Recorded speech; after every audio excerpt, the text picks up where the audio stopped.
Magacaygu waa Coloresa. Sheekadan waxay igu dhacday 2 sano ka hor habeenada ka mid ah. Guriga ayaan ku yara caajisay. Waxa aan damcay inaan bannaanka soo aado si aan u yara jimicsado. Waxaan soo aaday beer noo dhoweyd si aan uga soo luga baxbaxsado. Markii aan xoogoo socday ayaan dareemay cabsi aad u daran maadaama meesha ay ahayd meel cidla ah xilligana uu ahaa xilli dambe. Hal mar ayaan arkay meel agteeda ah oo uu qof ka soo baxay. Meeshu waxay ahayd meel aad mugdi u ah, cabsideedana aad ayay u sii ziyaaday. Markii uu xoogoo soo yara socday ayaan toos wajigiisa u arkay, isna waxa uu noqday mid asxaabteeda ka mid ah aabihiis. Waxaana dareemay yara farxad maadaama aan aad ugu kalsoonaa odaygaas. Waan u soo dhowaaday waxaana ku dhahay, adeer Coloresa waaye gabadhaada saaxiibteed. Haa adeer, maxaa meeshaan ka soo doontay? Kawaran waalidiintaada sidee ahaayeen? Waxaan ku dhahay aad ay u fiicnaayeen, wax walbana waa iska caadi. Waxaan rabay inaan jimicsato oo waan ku soo yara caajisay xaafadda. Wuxuu igu yidhi wax dhiba ma lahan, aniga ayaa ku wadwadaayo. Meeshii ayaan sheeko ku bilaabanay, waana sii sheekaysanay labadeena. Waxaana yara dareemay inay cabsida iga yara baxday, aana dareemay yara deganaan. Ilaa ugu dambeyntii aan dareemay ninkan inuu hadalladiisa meelaha qaar ila galayo, ama wada sheekaysigiisu uusan ahayn wada sheekaysi caadi ah oo uu dana kala wato. Halka anigana aan iska soo jaakirayay, su'aalaha qaarna aan u gagaabanayay. Ilaa ugu dambeyn aan dareemay inuu aad isaga igu soo dhowaanayay. Ugu dambeyntiina waxa uu iga qabtay gacanta. Waxaana dhahay wax iska caadiya, wax weynna kama aana soo qaadin.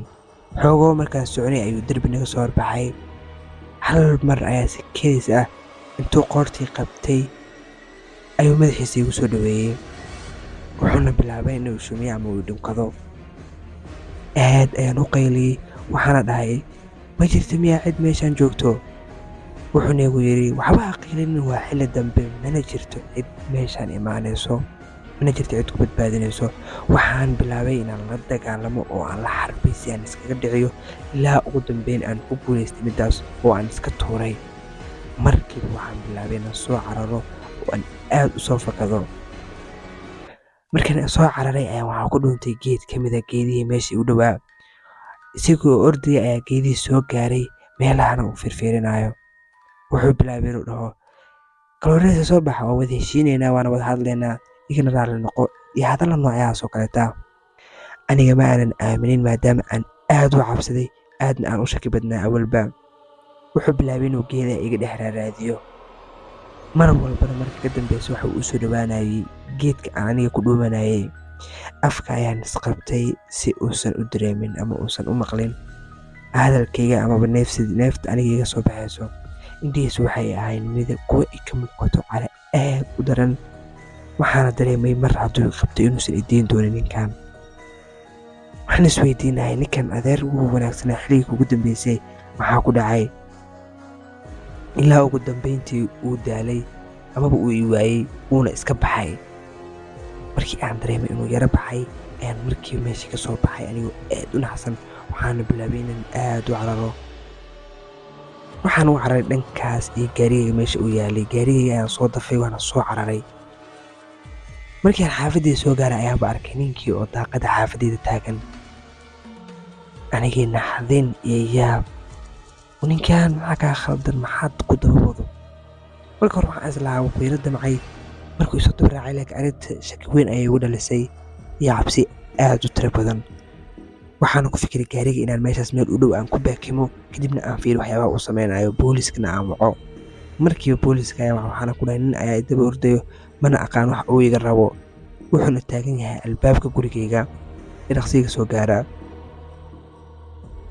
Wax yar kadib waxaan arkay ninkii oo sii socdo, waddadana ku xaragoonayo, weliba si cajiib ah.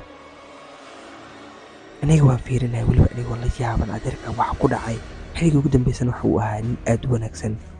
Booliiska ayaa yimid, waxayna fiiriyeen dhammaan gaariyaasha meelaha u dhowaa yaalay. Ilaa gaariyaasha ka mid ah ay ku dhex arkeen wax ay la yaabeen.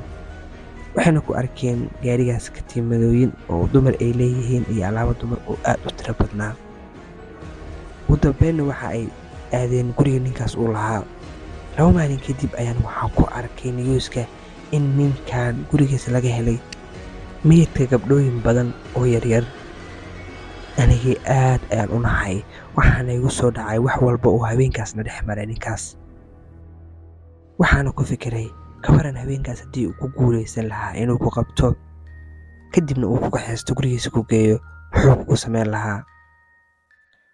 waxaana ku fikiray ninkaas ma laga yaabaa inuu dib kugu soo laabto, balse mar kale maanan dib u arkin ninkii oo maalinkaas ayaaba iigu dambeysay.